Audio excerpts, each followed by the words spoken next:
खरं सांगा, ज्या जॉबमुळे मी दिवसातील 24 तास माझ्या मुलासोबत राहू शकते, माझी स्वप्न पूर्ण करू शकते आणि नवऱ्याला फायनान्शियली हेल्पही करू शकते, त्या जॉबला मी कसं नावं ठेवू? नमस्कार मंडळी, मी मोनिका, माझ्या ब्लॉगमध्ये तुमचं स्वागत आहे. तर आजचा दिवस माझ्यासाठी थोडा जास्तच बिझी होता, कारण आज ऑफिसमध्ये डिप्लॉयमेंट होतं. संध्याकाळी 6 वाजता साईला भूक लागली होती, म्हणून त्याला पटकन गोड शिरा बनवून दिला.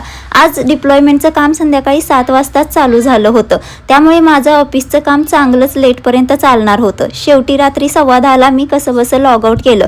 ह्यावेळी थोडं लवकरच झालं लॉगआउट केल्या मी सरळ किचनमध्ये गेले आणि जेवण गरम करायला ठेवलं.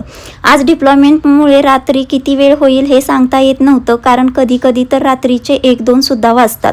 म्हणूनच मी सकाळीच रात्रीचंही जेवण बनवून ठेवलं होतं. आज साईच्या पप्पांची पण सेकंड शिफ्ट होती, त्यामुळे त्यांच्या जेवणाचं काही टेन्शनच नव्हतं. ते ऑफिसमधूनच जेवून येणार होते.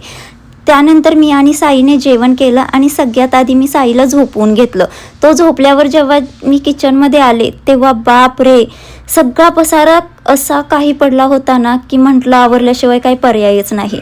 म्हणून मी लगेच कामाला लागले. पटकन सगळी भांडी घासून घेतली आणि किचन ओटा आवरून घेतला. किचन आवरून हॉलमध्ये आले तर तिथेही साईची सगळी खेळणी तशीच पडलेली होती. ती सगळी पटपट बॅगेत भरून ठेवली, घरात झाडू मारला आणि लगेच फरशी पण पुसून घेतली. हे सगळं करता ॲक्च्युली मला रात्रीच्या 1 वाजल्या होत्या. तर असा होता माझा आजचा दिवस. व्लॉग आवडला असेल तर चॅनलला सबस्क्राईब आणि फॉलो नक्की करा. भेटूया नेक्स्ट व्लॉगमध्ये. तोपर्यंत बाय बाय.